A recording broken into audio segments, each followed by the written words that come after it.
Hello and welcome back to another episode of Supercoach Insider. My name is Ben. I'm Chris. I'm Swizz. And thank you for joining me. It is the team by team series analysis, and today you are joined with the wonderful, the premiership favourite, Brisbane Lions. Not biased at all, no bullshit. Just quietly there, mate. Just sorry to interrupt you, but the Swizz he introduced himself as Swizz, but really he should be introducing himself as Sports Person of the Year. So thank you, Swizz. Well done, mate. Well done. Absolutely. For those who don't know, yeah, I actually did down here in Victoria win Dandenong Sports Person of the Year. So yeah, it was a very exciting day with the friends and family. What I want to know. Park, so. What I want to know is how many times did you drop Supercoach Insider or hashtag? Do you know what? I actually brought. We had to do some filming for it the other day, and I actually did drop it, but they said it was most likely to be edited out of the final part. But I was like, because they're like, well, what's your involvement in the community? And I'm like, I'm the Parkfield Cricket president, rah, rah, rah, rah, rah. Also, part of the panel for Supercoach Insider 100. Well, you know what? Fuck them. I'm editing this out now. No, that's awesome. Congratulations, buddy. That's honestly, appreciate it. It's a good achievement, mate. So well done. But I'm still gonna make a pile on every chance I get. 100%. Speaking of achievements, let's talk about the Brisbane Lions, boys. Or lack thereof, but whatever. Excuse me, Mr. Collingwood, been in the top 8 for 1 year out of how many? Top 4, thank you, mate.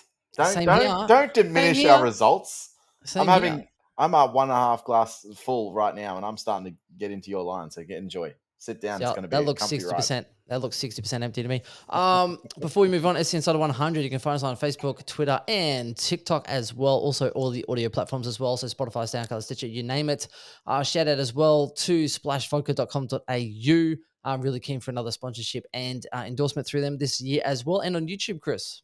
Search for Supercoach Insider. We're hitting up all the shorts at the moment as well. We'll probably get Ben to, spend his, when he's not teaching kids on how to, run around, do volleyball and stuff like that. He's I'll be on paternity leave. Basically, this time next week, I'll be off 2 weeks half pay paternity leave, looking after the little one while the new little one is getting adapted to the environment. So look, that's news for me in the next week. So you've got time to edit the YouTube shorts. Is that what you're saying? I'm doing so much to get ready before I hand over, because I'm kind of OCD. Like I need everything planned and I don't want to stitch someone up. So I've been trying to jam everything. I mean, at least you've got online and recorded your Road to Round 1 series that Swizz hasn't done, even though he's had like 3 weeks notice. So that's good. Wasn't that the hey boys? I've got Friday ready. I'm going to do all the Supercoach on the Friday. It is coming. Hey, it's okay. Chris has been releasing one every other week. We got Twitter comments. We got people tweeting us saying, "When's Swizz going to release his Road to Round 1 series?" They're looking for the content, mate, that's right. The Sports Person of the Year is not providing. Yeah, exactly. So, we're completely off topic. We are. We don't want to talk Brisbane, mate. But Chris, how many have you recorded? Swizz is 0. I'm 1. What are you on? 3? I'm on 3, mate. Hey, I was going to record 4 today, but I felt bad for you lot, so I thought I'd just calm down a little bit. The typical look at me. Everyone's changing their team every week, Chris. It's meant to be a podcast every month saying this is where my team sits at this month. And you're like, nah, stuff it. More content. Shout out, comment, more Chris. Content. Absolutely. If you want more content, I'm in for that more content. If you want more content from Chris and not just the once a month for his team in the Road 2 series, please do comment below. Because I'm like, Chris, what are you doing? No, I'm doing it again. Good content. My team's changed. And I was like, okay. And Swizz is just there, still asleep. Look, Swizz, you alive? Yeah, I'm still there. I'm absolutely okay. Right, he is alive. He's staring. He's admiring his plaque. It's been a. Do you want me to get there? I'm not sure if it's been a long day or if it's just geriatric. Which one? Just falling asleep. 9:34 p.m. in Victoria time. Yes. Dude, this is content right here. That's what that is. That is. So people actually believe me. It's like 4.5 minutes of waffles. Anyway, so Brisbane Lions, if we can get back onto script, boys. Let's go through their ins and outs. Gunson came in, Connor McKenna in, Dunkley in as well, and Will Ashcroft drafted, pick number 2, father-son. Fletcher drafted, pick number 12, father and son. Joyce came in. Hello, Joyce. Came in as a supplementary supplements. What do you call it? Supplement for Adams. SSPs. Darryl White Jr. is a Category B rookie, so he was at basketball and then came back to footy. And also they got Mr. I don't even know how you say his name, Shadu or Insane in the Membrane, Mr. Brain at another Category B rookie. So leaving this side, we had Berry Jr., so Tom Berry going to the Gold Coast, Mitchell Cox left as well, delisted, McFadden delisted, McStay, a free agent at Collingwood, Robinson, Robbo is retired, forced retirement, Eli Smith delisted, which is unlucky. I've been waiting for him to play a game. And also someone else, I can't even say, don't even know who he is, but he's gone as well. So that's pretty much it for that part. Let's look at the Brisbane Lions. 15 wins, 7 losses. Probably not their best year, but that top 4 was so competitive and it really did make things interesting. So, oh, that's right. You guys were out of the 4 and yeah, because we got flogged. Hey? We needed to win to stay top 4. Melbourne flogged us, but hey, look, we beat them to get through that top 4, so it's okay. I'd rather win in finals. I've told everyone this story. Surely, I went in early, got a nice park, went to the German club, thought I'd have a nice feed. It was great. Had pints of, not pints, big steins of beer. Had nice meal, and then get to the game and got flogged. So not really happy there.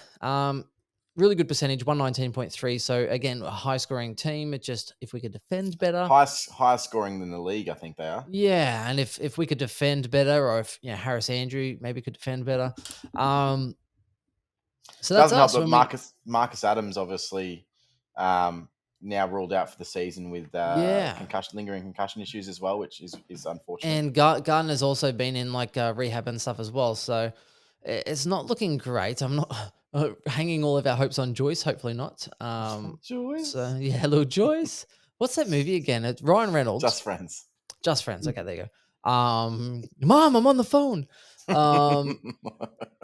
So Brisbane's draw, they play Adelaide, Collingwood, Fremantle, Gold Coast, Melbourne, and St Kilda twice. So I think, Adelaide, Gold Coast, you'd probably kind of, maybe nearly lock those up. Collingwood, Fremantle, Melbourne, and Saints are definitely more of a coin flip, if not the other way. So that's a bit of work, obviously, cut out for them there. First 4 is difficult. Port Adelaide, Melbourne, Western Bulldogs, Collingwood. But, and I do say but, because once you get through the first 4, it looks bad, right? So 4 really good teams. You play Port at home, though, don't you? Port away, Melbourne at home. Oh, Doggies away, Collingwood at home. Because, Melbourne and Collingwood at the Gabba, it's going to be sold out. So you need to get that cash money. After that, though, they play North, Giants, Fremantle, Carlton, Essendon, Suns, Adelaide, Hawks. So I'm going to say 4 out of that bottom 5 out of those 8 rounds following that. So that's where it kind of fits in with me looking at, okay, well, do I want to start a Brisbane premium like a Neil or someone else like that with a couple of those harder games, sprinkled to start, but then once that 3-round average kind of starts to get into the swing of things, into the season, then all of a sudden they start to get some of those easy games, which is where that price really can kind of drop or lift with some good performances.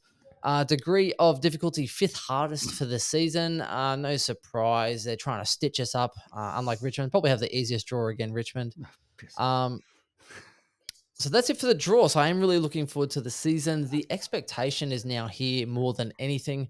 We have drafted, I think, well. It's been lucky with the father-sons and the rest of it, but also the intake as well. Danaher going and getting Charlie Cameron as well. So we've slowly but surely, they kind of changed the culture, got people to stay like McCluggage, like Berry, then also got some recruits and some key targets. Charlie Cameron's, Danahers, and a few others.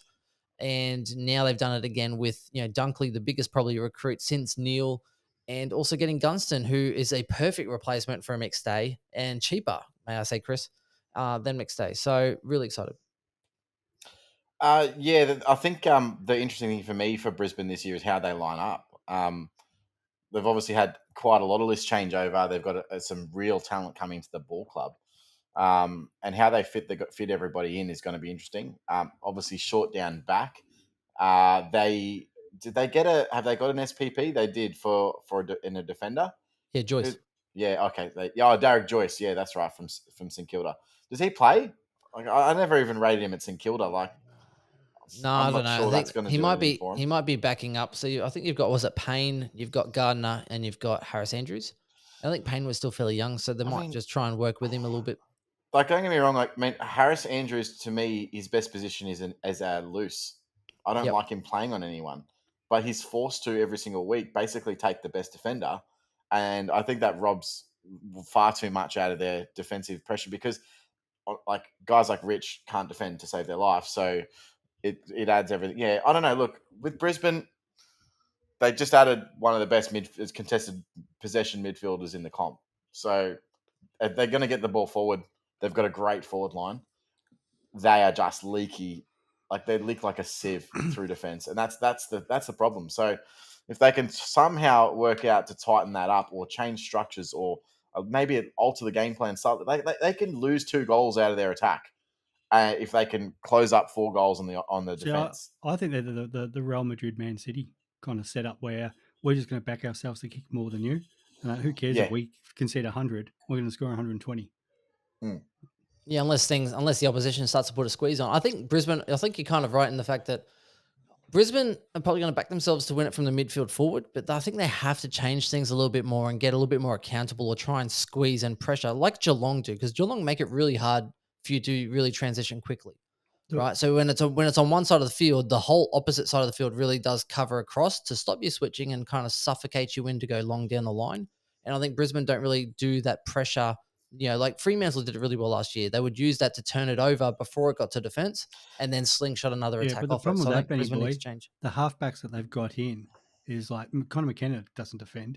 He's that attack. He won't be a defense. Yeah, He'll be forward. But no, I think he's more natural as halfback anyway, depending on how you want to play it. But the guys that even you've got down there, like Kitty Coleman, I look at him as more that attacking option, and that they're not really. They've got Starcevic, and that's it. That's it. They're literally, is it Ainsworth? Ainsworth is he? But defensive? I mean, Starcevic arguably is the best one-on-one defender in the comp as well. So, he's by far their best defender, and then there's nothing because even Harris Andrews. Don't get me wrong, I think he's a decent defender, but he's better when he's peeling off and taking those intercepts. He needs to be that third guy, right? But they don't have that beast down there, and that. Like, he'd be one of the best players in the league if he could just zone off and do like kind of what Sicily does, or some of those other players and zone off. And he'd be SC relevant as well. Would be, absolutely. And the thing is, losing Marcus Adams is tough. I mean, Marcus Adams wasn't a great defender to start with. Like, he had the size to sort of wrestle and things like that, but he wasn't really a top tier defender. They're really crying out. Like, could you imagine if Stephen May went to the Lions? Like that's the sort of level of player that would absolutely alter the Lions' course for the next 2 or 3 years.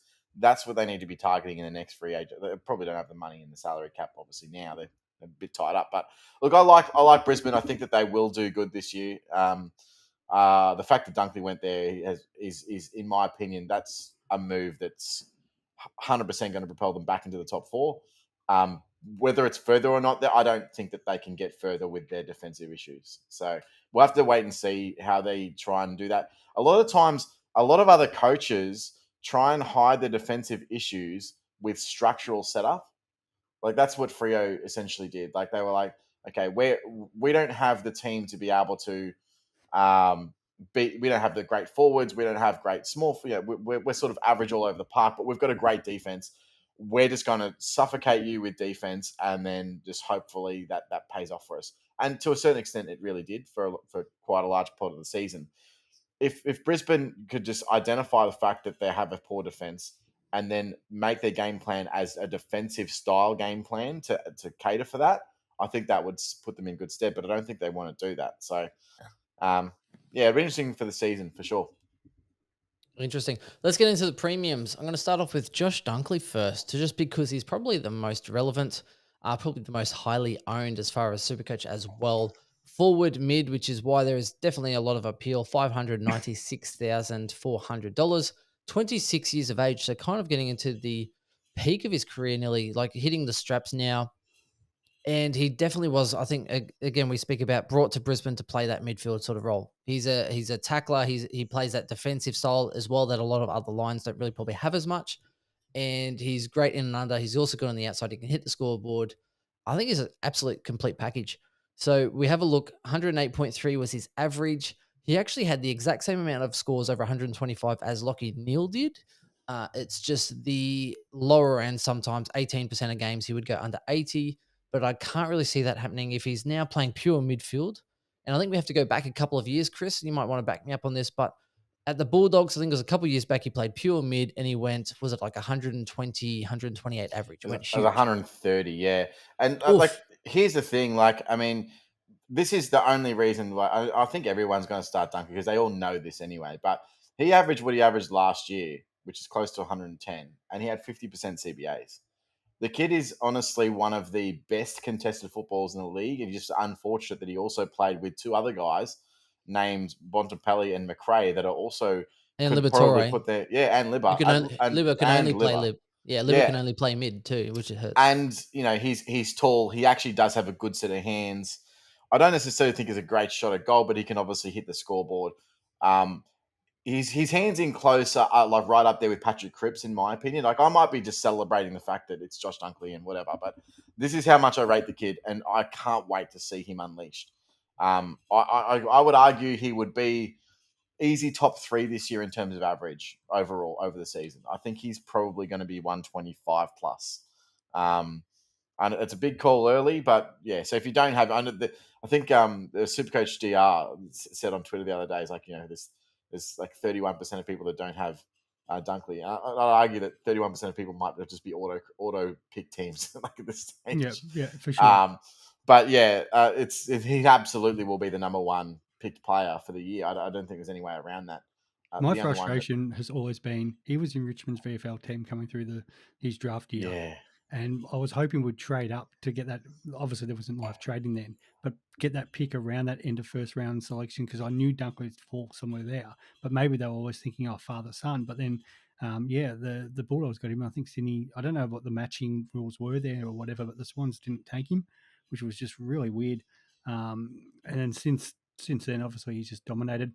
I would go as far as saying I'd be happy to use my number 1 pick in draft to take him this year. Oh yeah, that's actually so real right now. The disparity between him and the next best forward is, let's call it 15 points per game, maybe. Like, that's huge. Yeah, it's definitely valid. I don't know about first pick in draft. I mean, if I can get Clayton Oliver, if you're playing with a captain, if you have a captain score with a double captain, I'd probably be going Clary up. If I didn't have that, if you're tossing up a lot of these other mids anyway, I'd be going Dunkley as well, knowing, especially if you're playing in a small league, like if you're playing with maybe 8, then you could easily, if you're running like even a snake, you should still be able to get a pretty good VC or something as a midfielder, like a Parrish or a Merritt or someone that's still quite a good caliber on the way back. It depends. Yeah, captains on, captains off. If you've got no captains on that, I'm taking. Yeah, then Dunkley. That's it. Yeah, look, and he's also got the big scoring games in him. Like, he still hit a 155 in round 21 last year. We've seen him go absolutely huge. It wasn't that one game he almost got the 200, didn't he? Yeah, a couple of years back. Yeah, play for the Dogs. I'm I sure thought he did get 200. I thought he did because he kicked like a couple goals in that first quarter, didn't he? It was like contested goal. I remember seeing him kick the second goal, went through, and I think he hit like 70 points in the first quarter or something stupid. And I was just sure he hit 200. I didn't have him. I remember not having him. That's right. Was he the one he kept putting it off? Like, I've got to get Dunkley. I've got to get Dunkley. Got to get Dunkley. And nothing happened. I remember not starting with him, and I'm like, nah, he's not going to get the mid rotations. It was the 2019 year, 4 years ago. So yeah, and the thing was, he'd gone that 173, and then he had 3 games around that 100 mark. And that, so I think if people hadn't jumped on him there, they were like, oh, well, that 173 is coming out of his cycle, and his break even was huge. And then, he went 202 against the Ds. It was just ridiculous. Far out. That's just crazy. And then after that, went 153, 169. Yeah. So in terms of like ceiling, it's huge. Like, he can hit the scoreboard for them in a team that scores already very highly. It's something that I actually looked at because I was wondering earlier. I'm like, okay, so how does Josh Dunkley go in there and average 130 with the lines already there? But what's interesting, I found this really, really surprising. So they ranked 4th in kicks, but 15th in disposals. they were actually 17th in handball. So their kick to handball ratios is arguably the best in the entire comp. And so they don't actually have a lot of possessions. But that's not the way Dunkley plays. So it'll be interesting to see if they reduce he's a high possession, high impact player, but a lot of handball, a lot of in tight handball is how Josh Dunkley plays his game. Are they going to modify that? Are they going to ask him to put it on the boot more? That could be a thing that could slow him down potentially. Or link up, because Lions, sometimes they get like, yes, we got the ball, and then they just try and kick it forward like a hack. Yeah. But if you actually play eyes up footy and someone has it and then they offload for someone that has a little bit more time, then they can make a better kick and a better judgment. So I think I'm really looking forward to better they now have decisions going someone forward. other than Neil that's going to provide them an option in that sort of 45 kicks, because that's where Neil really does clean up a lot of his points. Is that he's the guy that they're moving the ball through the half back wing, trying to get the ball forward. A lot of the time they're just doing those little cheap 45 kicks. Neil's the only one hitting up, and they obviously trust his use. They trust him in that position. Dunkley's taller and a better option, and he does that all day long. I can't see a world where he goes under 110, and 130 is achievable. So absolute lock. Don't even need to talk about it. Fantastic pick. All right. I Now, was speaking of the so flip side- annoyed. I was so annoyed that there was a rumor that went around that he was looking at Collingwood, and I was like, no, don't tease me like that. That's not going to happen. I heard the same thing about Richmond as well, and then Yeah. obviously the Hopper and Taranto stuff happened. I would much rather have him than have McStay. Dunkley was the one I absolutely wanted. Yeah. Yeah. Anyway, all good. Well. Speaking of the flip side of things, Lachie Neale, $676,000 midfielder. He's 29.6 years of age, so he's about to hit that sort of 30 mark, boys. He has played 88% of the last 3 years. Really good average over the last one. So I had a poor year, I think the year before that, 122.8 average last year, just gone. 86% of the time over the 100. I think all three of his scores under 100 came around that round 12 onwards. The benefit, though, is only 4.5% under 100. So he's been playing sort of all preseason. I'm of the belief that there's probably still plenty of room based on what Chris was saying with the lack of disposals as a whole team. And there was only 3 players in Brisbane that actually scored 100 anyway. And one of those actually is Dunkley. So really there's just Neil and McCluggage really sort of getting some good points as far as Supercoach. So I don't see why Neil can't kind of keep the high sort of points that he's already got. 120 is definitely, I think, in reach. I know a lot of people are passing on him, maybe 17% owned at this point in time. And it could be one of those ones where everyone's like, oh, I just expect him to go down. But I'm like, well, if they start to possess it more, Lachie Neale's also really good inside and outside, so he might offload to somebody else. Or what used to kind of get slingshot straight out the back, etc., is now being clamped and tackled by Dunkley, and then you have another stoppage. So now there's another opportunity for Neale to get some points instead of it being a bit more slingshot footy. So I'm not too quick to, underrate Lachie Neale. I still think he's got a lot to give. It's for me, I kind of want to see a little bit, but he does look fit, boys. I know Chris is probably hesitant. Swizz? Yeah, I haven't considered him that much compared to the other guys because I'm more bullish on some of those doggies and that. But I know talking to Grimo the other night, I don't think he's left Grimo's side.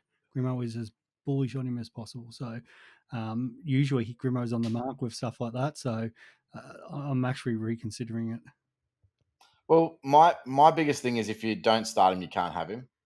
So the last 3 years, his first 8 splits are well over the rest of the season. He starts hot and then he tails off every single year. So this year was 138.3 in the first 8. Second 8 was first 7. Second 7 was 119.3. So that's a 20 points per game drop off. And 17 to 23 was 108.7. So every year he starts hot and then fades. Now, for that reason, if you don't start him, there's no point in upgrading to him because he's proven 3 years in a row he can't sustain it over that 20 games. Does he sustain it more now that he's got Dunkley in support compared to the other years? And so what this happens every year as well, and it's just within the AFL in general. People forget. They have 3 months off or 4 months off football. They forget that Lachie Neale is one of the most damaging players in football. And they just stop tagging him. and no one gives a shit. No one goes within a meter of him for 6-7 rounds. And I watch football and I go, what are you doing? It's general AFL. The first 6 weeks, teams don't tag. Just never happens. Back your own system. We're doing things our way. It's the whole thing. Yeah, that's you've had all this preseason to plan around it, and then it gets to round 6, round 7, and teams are like, oh shit, Lachie Neale's had 40 touches the first 6 weeks. Maybe somebody should go stand near him. And it only takes one successful team, and that's what happens. Everyone's doing it. Everyone's tagging Neale. Everyone is sheep. And that's how the system works. So you're completely right about that. And a lot of people are not wanting to start him because he's got that first bye, and they're thinking, Neale's the one I'll get in round 12. Where potentially, because it's it's not the greatest. It's not really, because we've seen that where he does. Because he does start to tire. Now that was my only argument. Now that he's actually got Dunkley for support in there, does he not get beaten up as much? But if he's still the one valid argument, touches, because he hasn't. Who's getting tagged? If Dunkley's putting up 150s every week, kicking 2 goals, getting 35 touches, like what? Who starts to get tagged? Yeah, Dunkley. Have we seen a Dunkley even Suitcase on the outside, and that if he continues to develop. It was Neale or Suitcase. Even with the Dogs, I think they were ignoring Bontempelli at some point and kind of going Liberatore because he was the extraction. So maybe there is valid, in Dunkley getting tagged. But Jared Lyons was the support, but you're never tagging Jared Lyons. Well, here's the thing. Here's the thing with Lyons. Like, I feel sorry for Lyons because he obviously moved to Brizzy to get mid-time, and he was good for a couple of years there. He was really, really good. But he's not on the same level as Dunkley. No. He's not on the same level as Will Ashcroft, really, like in terms of talent. And I know that they want to develop him. So is he? What's happening with him? Is he the one that goes forward in that whole scheme? I think he's. I knew it. Well, I'd like to think he's the fourth, but then you've still got your Berries and that. I think still he is in that mix. Jared Lyons. But what's he? Jared Lyons. But he's still 2 weeks away from main training. So I think he's still. Once he gets in that side, potentially has comes off the bench as that next rotation. Because obviously the midfielders can't run all day and that. But Neale's got what 90% time on ground. Neale. Oh, huge. But I'm thinking about sort of more the other guys. But what does Dunkley run around time on ground? I don't know. 7 on Dunkley. I don't know, but we've never seen Dunkley as a primary midfielder. That's right. But does he have the tank? We don't know. But it's hard to go that change that much, and that your tank, going from what did we say, 73% or something like that. All right, so let me take over. 83. Jared Lyons. 83. So how can Dunkley really go from 83 to 90? You might get 2 or 3% growth in that. So, but I still think Lyons becomes sort of that. There's always a midfielder that comes straight off the bench for that, that 6-minute mark rotation. I think that's Lyons. Jared Lyons is still a couple of weeks away from main training. So middle of January is when that was reported. So he was still 2 to 3 weeks away, and that was about a week and a bit ago. Groin issues, OP, etc. I think so. I think he's kind of starting from the back of the pack as far as midfielders, the tanks, the running, and the rest of it, and that explosive sort of speed and power. On the flip side, though, you've got people that are, by all reports, flying and doing really well, putting up some good speed as well. Like Zach Bailey apparently is looking for some more midfield minutes. He's extremely fit and flying. He was top 3. No, it was Zach Bailey, top 3 as well in the best and fairest. This is out of literally what they were saying. No, I believe. I rate Zach Bailey as a player. He's not getting any inside minutes. He will play wing, but he's not getting. He might be inside. If you're going Neale and Dunkley, you need someone different. And if it's not, say, Suitcase, right? Who's dynamic? It's Rayner, dynamic players. So you have your contested in and under. Those who can go inside and outside. Apparently in the best fitness of his career. But who knows where he's playing? He's not playing today. He's not playing midfield. Why not? He's their best X factor midfielder by a mile. Okay, so then it's like Zorko, Bailey, and Rayner probably playing, bits and pieces, right? And you might laugh at Zane Zorko because this is a little bit coming later in the segment. If you wouldn't sabotage it, it's no. But so on a couple of occasions, it's saying that and he does look fit off photos, etc., and how he's been able to do a full preseason in the first time in 3 years, and he's doing the running and he's not hampered by the Achilles issues he's had over those last few years. And then also another report came out. It was a journalist going to each and every one of these teams and looking at the fitness departments and how teams are structuring up and how they're actually putting different intensities at this time of the year. And then he came out as well saying, Dane Zorko hasn't missed a single session this season in the preseason. So, be it as what it will, he is old and he could get injured, but I'm saying it is valid as far as a consideration. It's really jumps up for different games, because we saw at the end of the year, Berry had that spike in the midfield. We had Zorko sort of more, as we were leading into the bye rounds, he had his go in there. McCluggage had a real spike early on, and then sort of went down, and then started to probably be around that 50 mark around as they increased in finals.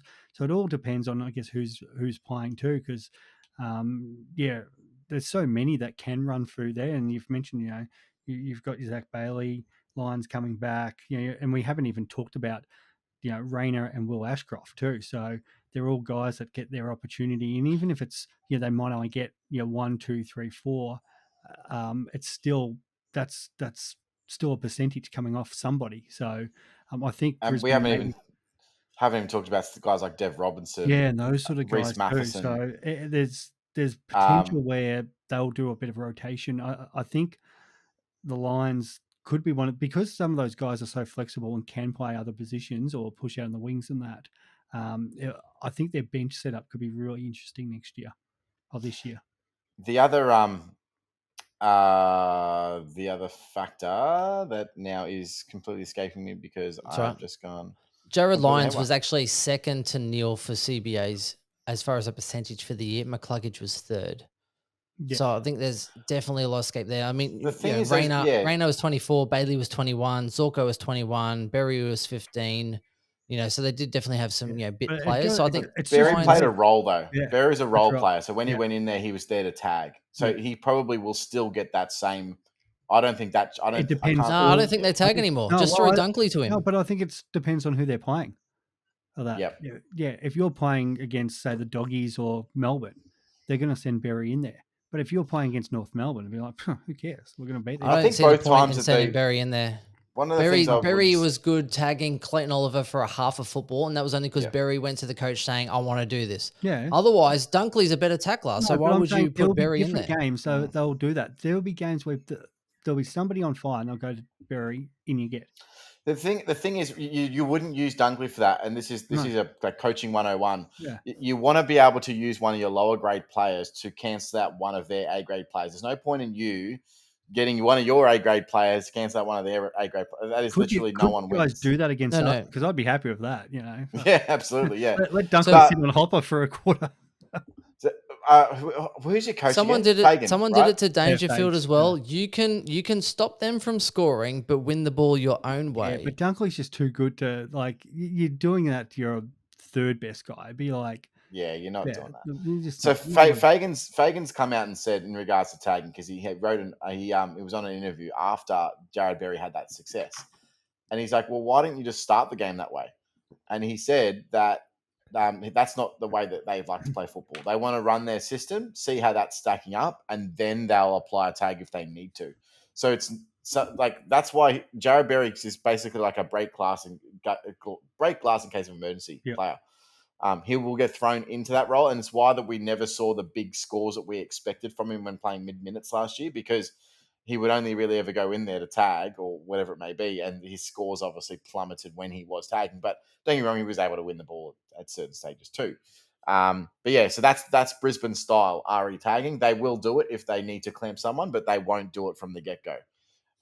So that's good. And now, of course, their system's good. They win enough games. They've been up there for the last three years. Why would they have to? The other teams have to chase them, especially when they're at home. So yeah, it doesn't make sense. All right, let's move on. Hugh McCluggage is probably the next one. His role probably he's probably the one that has to probably be impacted by Dunkley a little bit. Does he go inside? Does he go outside? Does he go onto the wing? I think there's definitely a lot of flexibility for him, but I can't see him. He was always touted as someone to go 110 plus. I kind of see him now. What did he get? 103.7. I'm not sure where I'm picking him, boys. It's rough. Yeah. Outside, I mean, don't like 100 plus. He's I've always seen him as just more of a winger, and I don't think his minutes inside are going to improve. He serves them better on the outside, but he can come inside and play as that extra midfielder, just not at centre bounces. So yeah, he's damaging. He's a great player. And he's not going anywhere. He's just not a super coach option, in my opinion. And even draft, I think people jump at him because they're hoping for this sort of natural progression that's going to come out of nowhere. But without that role change, it's just not going to happen. So I'll let someone else grab him. Has there ever been a 110 averaging winger? Well, Gaff got pretty I close think, one year. Yeah, I think Gaff did. Maybe. Didn't he? What did he Yeah, play maybe inside that around year? I know he played inside for a year. Yeah. Yeah, Probably role definitely matters. It does. All right, well, let's move on. Let's go through these rookies so that way we can actually tie things off a little bit better. Straight off the bat, you've got Will Ashcroft, $202,000 midfielder. When we have a look, his Supercoach average for 2022 in the NAB League was 159. He also tallied through the VFL, the NAB, and the Under-18 champs 140 Supercoach points in 16 out of his 21 games. And for the Brisbane Lions VFL team, he scored 3. He played a few times. He scored 119, 126, and 146 in the VFL for the Brisbane Lions. So Will Ashcroft for me, I think, is a no-brainer. And I know some people have reservations about that. But I think Brisbane are going to, number one, they're going to find a way to play him. Rumor is he will get some, I think someone said third behind McCluggage. No, Neil Dunkley, Rayner was, Ashcroft was not far behind those boys. Probably going to overtake a few others as well that were on the fringe for that sort of spot. And secondly, when you're going to, say, a team like North Melbourne, it's kind of that you have to do all the heavy lifting. He's going to the Brisbane Lions and no one's going to pay a single bit of attention to him. And he's going to be able to just go out there, learn from everyone else, play footy, and probably exploit some of the weaker players on the other team's best 22. This has got Dacos written all over it. I know Dacos played a different role, but we talked about rookies coming in and scoring. Or I think we had Sam Walsh and that. But at least last year with Collingwood, they had good players around Dacos, so nobody cared about him. Let him run around and do whatever. Ashcroft's, I think, next level on that. What was he like? First game of the VFL, and he got best on ground. This guy is ready to play against adults. So it's hard not to have him. The only reservation I more had was the sub rule and thinking, do they at times? Is he the 23rd best player? Yeah, well, I think he's actually in the best 20, the best 18 to 20. But do they go some games? Okay, mate, you've played well today. We're up by enough. Have a rest today. Yeah, whether it gets managed, as you can say. Yeah. Yep. And some of that could be mitigated if they go with a 2-ruck system. So if they play Fullerton as well, you'd say that he's probably the first one to get subbed out. Look, I was, like you guys obviously know, and those who listen to our podcasts a lot would also know, I was very cautious leading into after the draft and leading into Supercoach, etc. About him, mainly because his role. And I just looked at the Brisbane list and I'm like, and it's true. There is about 15 guys that are trying to get more mid-minutes, and I love, Zach Bailey. I want to get more mid-minutes. Good luck, Zach Bailey, because you got Will Ashcroft. You just recruited. They basically just got 2 top-tier premier midfielders. Mm-hmm. Brisbane are arguably the best midfield in the comp now. And that's against Carlton, who have an absolutely fantastic midfield. Melbourne, who are obviously an absolute killer midfield as well. Big O is actually a fairly serviceable and accomplished ruckman now. Yeah, Neil, top tier, absolute top tier, Brownlow medalist. Dunkley, future Brownlow medalist, is going to win this year. And now you've got Will Ashcroft, who's absolutely amazing. So yeah, look, it's rough scenes for anyone trying to go up against them. But yeah, I don't know. The guys that suffer are going to be the Rayner. It's going to be Bailey. It's going to be, McCluggage is going to be able to get inside. These guys on the fringe. Matheson must hate his life. He's been trying to get into that role. Dev Robertson, dude, how hard have they worked to try and get into Brisbane's midfield? And this kid's just going to roll out of school and go, sorry, I'm not starting mid. Legitimately. Yeah. So I reckon that's the reason Robbo got forced out to retire, because absolutely. Because otherwise Robertson was going back to WA, and I think there's probably a role for him. He was also someone they used to tag instead of Berry at some points throughout the year, or whether Robertson kind of gets onto the wing as that sort of option. Now, for me with Ashcroft, I honestly think he's best 22, but I'm not sure what his role is going to be because in every single line, I can think of someone who Ashcroft would be able to replace. Yeah. Well, I think they sort of almost JHF it. I don't think he's necessarily going to be used behind the ball. I hope that they don't. That would be like throwing your defense even further into the Wolves. Like, it's insane. To like, if they didn't have like a Kitty Coleman and a Rich already, he's not going to be able to defend guys at a high level. It's just not going to happen. So they can't play him off halfback. They can play him outside on a wing, and he can be sort of a defensive sweeper if they want to use him that way. But I think it's high half forward midfield. He'd be the worst, like not worst, but as in he'd get the least attention in that whole forward line.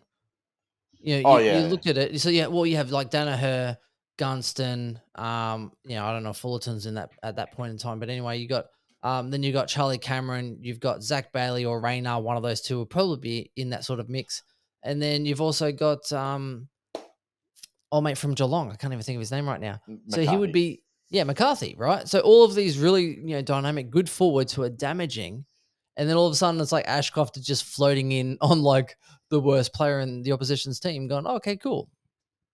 Yeah, it's dangerous. That's what I mean. Like either way, anyway he goes, I think he has to be half forward flank / inside. What the splits are is going to be interesting, and the whole team splits. And I think it's this way for a lot of teams at the moment. Port Adelaide are very similar. They've got a whole bunch of guys that you want to rotate through that midfield. But what is going to be the mix? And unfortunately, we get one preseason game this year, guys? Like with the but extra they've got round. the practice game as well. Yeah, practice games. Yeah, Brisbane are playing in Sydney. I think that practice match. Okay. Top of my head. So those are going to be critical, both of those, just to get an idea and a range of how they're actually going to be lining up for round one, because that sort of information that close to the season is going to make or break our teams. Either way, I think that Ashcroft is probably going to be serviceable enough anyway. What do we think he averages, though, just out of interest? I mean, we had, Dacos off a halfback and a bit of midfield last year went 91. Walsh in his first year went above 80, well. was it? Or no, it was 90, I think. Yeah. Rao, obviously, with his 5 games, went fairly well Huge. as well. I actually think it's 70, only because I think there'll be games where he will get subbed, and that it will affect, or might start as the sub, say against maybe if they're playing the Dogs or something like that. But maybe true average would be getting closer to that, maybe sort of 78 to 82. Okay. Yeah, I've got him going 80. And as far as rookies scoring on field, because you can't start all premiums, you can't start all mid prices, and you're going to have to start some rookies on field. And I think as far as a rookie on field, him and Phillips and Johnson or whatever, I'd like to bank on Ashcroft just chipping away, getting me some nice 80 scores. I think he's also going to be the most selected rookie by a long way. Yeah. So if you don't have him, then you're going to be behind the 8 ball. He's going to be a bit like Dacos last year, when a lot of people traded in him, like I did, and that because he had a couple of those poor scores, and then he went obviously bananas second half of the year. And I think that's what's going to happen. He's going to stall his cash gen around about round 6, 7, 8. And I think he'll put in a couple sort of those 50s, or there'll be a sub score. And that's really going to define a lot of people's teams, because some will move him on and try to upgrade him, while others will hold firm. And, there could be that big spike at some point where, he gets 10 games into his body and might start peeling out, the 100, 110 score. If he's not injured, you could do a lot worse than just have him sitting on your bench. Oh yeah, for sure. But as in like you upgrade around him, and he's your last year with Dacos as well. And that I moved on Dacos before all these big scores. Of course. And I feel who did you bring in for him? I can't even remember, but it was someone that averaged far less than him in the back half of the year. I don't want to talk about it. I have a feeling it was all right for me because I feel like it was Himmelberg, but it still was like, I could have still had Dacos and just moved someone else. I think I butchered that. My back end trades were just cooked. Like so cooked. But I think that's where his dilemma. I think you've just got to start him and that, but that'll be one of our talking points throughout the season going, is this the week or do you hold? All right, we've got a couple more rookies that we need to get through. Darcy Wilmot, 123,900 defender. did play the finals matches that they had, scored a 52, 61, and a 73. The only reason he hasn't gone up in price is because it was finals, and finals do not count for your scores for the following year. So the price is the same, which is awesome. Did replace the suspended Ainsworth at that point in time, who coincidentally is still currently injured. Different thing, one was suspension. And it's going to be interesting for me. So automatically when you see him, and let's put McKenna as well in the same boat. Let's say Connor McKenna was from Essendon, went home to Ireland, came back. He's 167,500, and I think it was it 21 games for Essendon at some point for an 80 Supercoach points. So he was definitely relevant. I did hear somewhere that he was training forward or looking at maybe playing as a forward. I don't know if he's going to be on that forward line. I guess if you have Charlie Cameron, then maybe he could be really another dynamic, kind of troublesome player to match up on. But otherwise, if he's looking in defense, it's going to be really hard. Kitty Coleman, and then you have, say, McKenna, and then, Wilmot, and then you have your other players as well, like Starcevic, and then your other keys. So I'm not sure how it all fits in. Wilmot has that X factor and that energy that they like. And apparently, I think he's also, along with, I think, him and Sharp and a couple of these other boys have put on a little bit of size, but I'm not sure if he keeps it, boys. Yeah, mine. At the moment I've got McKenna in because it's easier to go from McKenna down to Wilmot than it is the other way, if depending on how they line up. But realistically, I actually want none. I'm trying to find the money to get Caulfield back in because I've had him all preseason. I'm worried to touch either of them, just because of that. I think McKenna also just getting back into the system again. Like he's probably good enough. I think they're all. We've talked about this. Brisbane, what's their best 23, and they've got enough depth that 24, 25, 26, 27 will play games. And how many games do they play? It could be a possibility that people are going to get lucky. Some people, it could be one of those things that you might fade them and you get a lot of success out of it. Or it might be a case where, people might start them or whatever, and then round 3 an injury goes down, and those who actually held on are going to get rewarded. But I don't have a lot of confidence in either. Like obviously they see a lot in Wilmot because they played him in finals and he looked great. But as you said, there's so many options down there. It's really, he might be the next in line, and McKenna might be the next in line depending on who's available. Yeah, Can I say looked great, but also he was speedy. He'd pick it up, he'd back himself, and he'd run. But then he also would butcher the ball a little bit, which is, again, coming from a new player. They showed something, I think it was on brisbanelions.com.au or whatever their social media was. And it was, I think he did something really great and got a hit up and then turned around and then pretty much butchered a 10-meter pass to, I'm not even sure who it was, but pretty much picked it up. And I was commenting online, like, I'm pretty sure that was out of bounds. Like he kicked it inbounds. Yeah, no, he kicked it inbounds, and then the player he kicked it to was like a half volley, picks it up, and then took it out of bounds. I'm not backing him too much. That reminds me, but that's a lot like McKenna anyway. McKenna's that kind of dasher, speedy, but can butcher the ball as well. So yeah, and that's the thing. So to me, you can only play one. Like I can't see them. And look, I don't see a world where Connor McKenna plays half forward, because they've already got 100 half forwards that want to play midfield as well. Yeah. Like they're so full there. There is a spot for a speedy halfback because they lack serious pace. Daniel Rich is not a runner. Back pocket. Kitty Coleman, he's not a runner. Like these guys are great users and they're great distributors, but they are 100% not runners. That's just a fact, right? So they need speed in the back half. That's what they were really lacking last year. I think their biggest thing that they were lacking. So one of those players offers that. And I think the one has to be McKenna, because he's not coming all the way back from Ireland. He's had offers to return to Essendon. I think Geelong may have even been interested in that. Like he's chosen Brisbane for a reason. So they've clearly gone, this is your spot to lose. No, and look, what's likely, in my opinion, one of them's 22nd player, and probably one of them's the 23rd, right? Yeah. And so, do you want to play that rookie roulette with Wilmot or Connor McKenna? I don't think so. So, yeah, until further notice, I'm not having either. Yeah. There's enough defender rookies right now showing promise that I don't need to touch either of them either. But yeah, I'm not sold on them. And I mean, their scoring potential is not outrageous anyway. So I don't think you're going to lose too much. I mean, what's Connor McKenna's best average is in the 60s, low 60s, I think, as well. McKenna got 80. Average. He had one good year. He got an 80 average year. over 21 games. I think the year before that was like 71 and change before that. So yeah. Okay. Not outrageous. Yeah. So yeah, not for me. Not the risk is too high. But I mean, I like both of them. I just don't think that they're just on the cusp of selection, not locked in, not guaranteed, and you need that from a rookie if you're going to be putting them on, especially on field. Like you're not paying 160K for McKenna to sit on your pine, are you? You probably have him on your field. Yeah, that's a risk. Wilmot, on the other hand, if he's on your bench, if he's D7, D8, like maybe you get away with it. Something to think about anyway, for sure.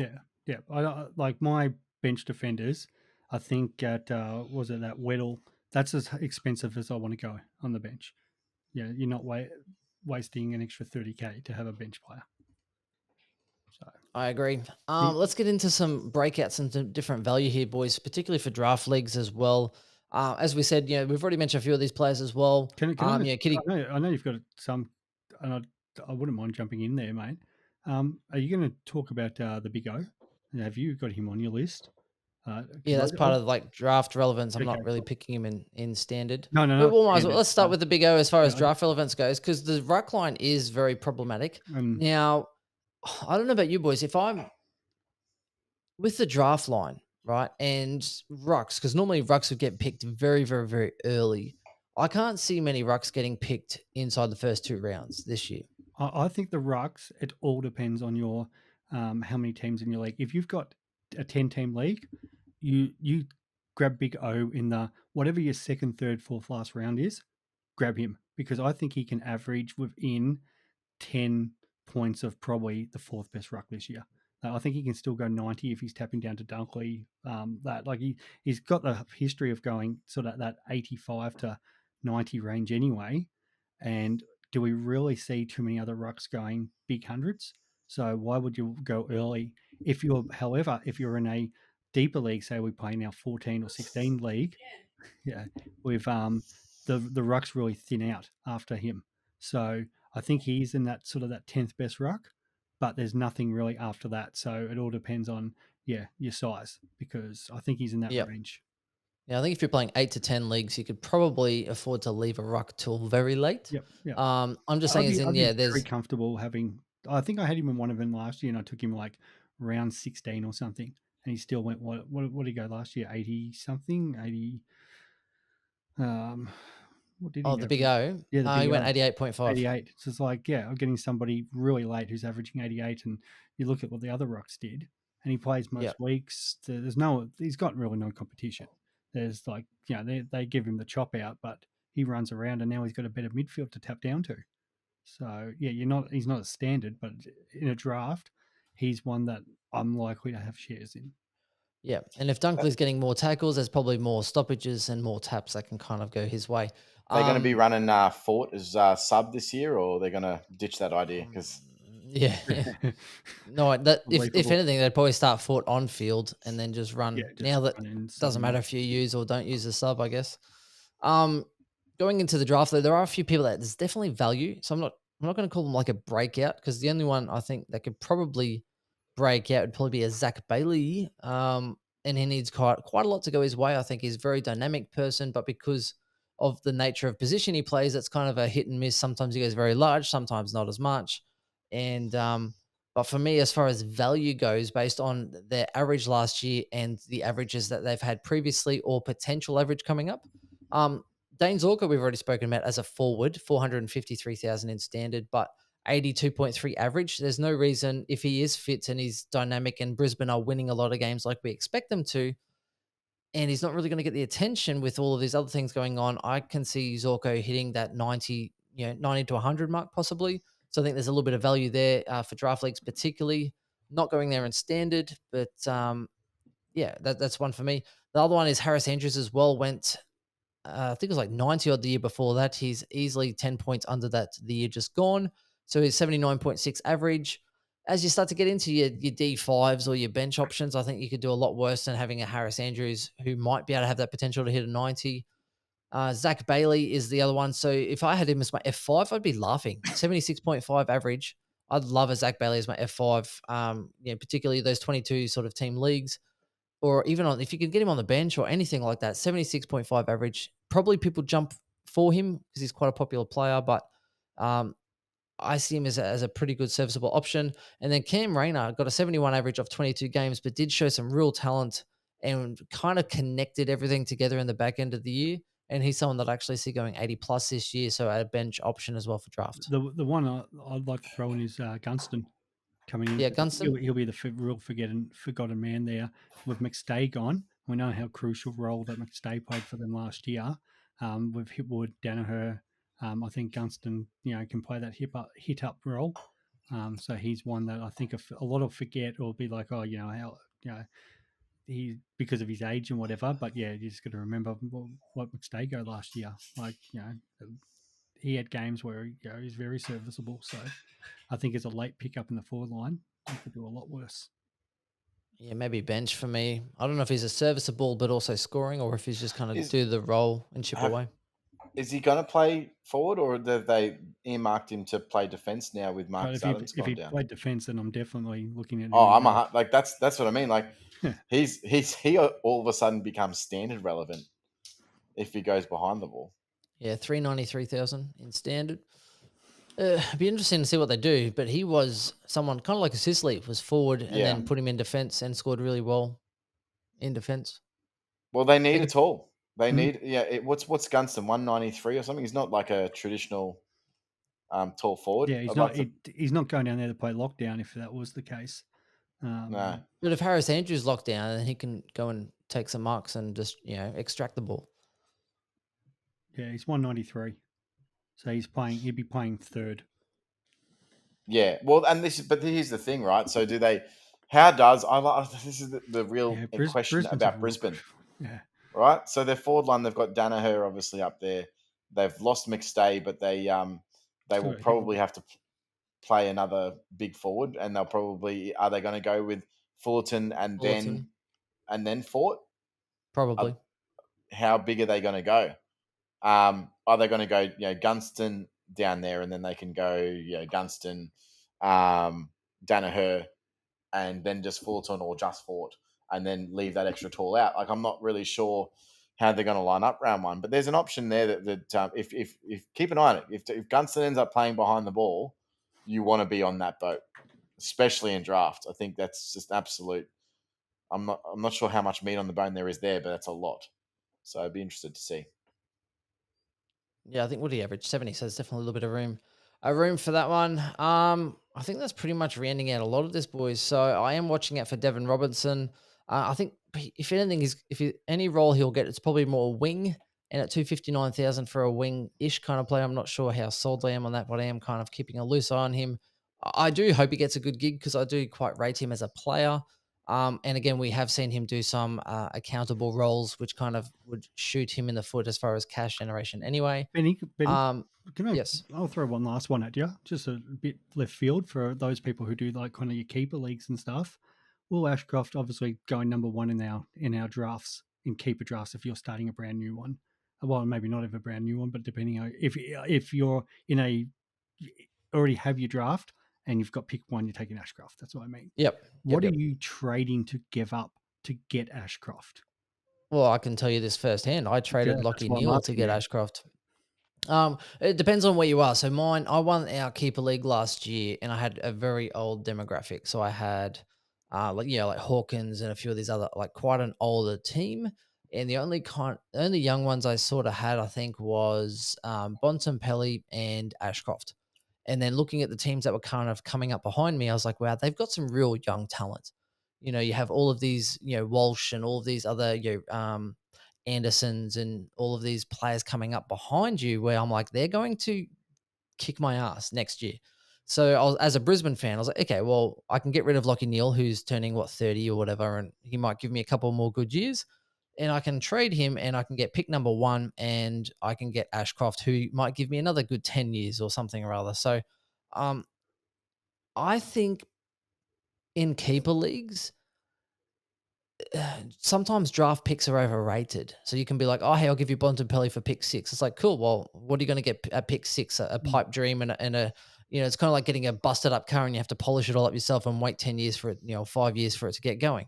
So I think sometimes it's best to trade your picks for quality players, except if it's for like an Ashcroft, you have to give up some real collateral. And I gave up Lockie Neal for Ashcroft. There you go. Yeah, I thought that was a good point because I know a couple of people have been talking about what they're doing in keeper leagues, and I actually raised that, and they're like, "Can't believe somebody traded Neil," and I'm like, "Yeah, but this is a 10-year investment for you." And obviously, we're in a keeper league where we do take it seriously and play every year. We have Correct. people drop in and drop out, so that changes things. But for those who are playing serious keeper leagues, there's some food for thought. Are we playing that league seriously? I just thought it was a joke. But also, seriously in it, sometimes you have to take your chances early to get a player. So I got. It was funny because then it was stupid because I let it go. But I think I traded Petrarca, who wasn't doing as well at the time, and Higgins. Was it Jack Higgins or whatever from Richmond at the time? Because he was a highly rated junior, for Sam Walsh. And sometimes, but then you get Sam Walsh now. No one's going to trade him. He's an absolute jet. Right. You know what I mean? So, and Petrarca hadn't quite hit his straps yet either. So sometimes you have to get in early in these keeper leagues to pay more than you want to get a player. Depends if you're in that zone. Like I know Chris and I a couple of years ago, maybe 3 years ago, went Lloyd for Suitcase, and there was steak knives attached to that. But yeah, obviously where Chris was at and where I was at, I was trying to regen my list, and Chris was a chance of winning. So he gave him a couple of good really years there as a defender, and then obviously now I've got Suitcase hitting his prime and that. So yeah, there's some decisions that you make around there. Yeah, I'd give up whatever you need to get pick one. Depending, if you have a young side. If you have an older side, there's no point. Otherwise, your list is split half and half. Yep. Whereas I had an old list and I was like, right, I'm just going to take the pain. And what better way for me to take pain as a Brisbane supporter than to get the number one Brisbane talent no for the bias future. At all there. No bias. No, as in for the future. Well, yeah. Well, wouldn't you? Like if you had the opportunity last year and you had an old list and you know you weren't going to win for future years, you just give up a really good player to get Dacos and then start over again as a Collingwood supporter with someone who will be your captain every week at some point. I just see it as a no-brainer. I actually, this sounds stupid. I didn't think Dacos was going to be as good as he was. He blew me away last year. Absolutely. I think he blew most people's expectations away.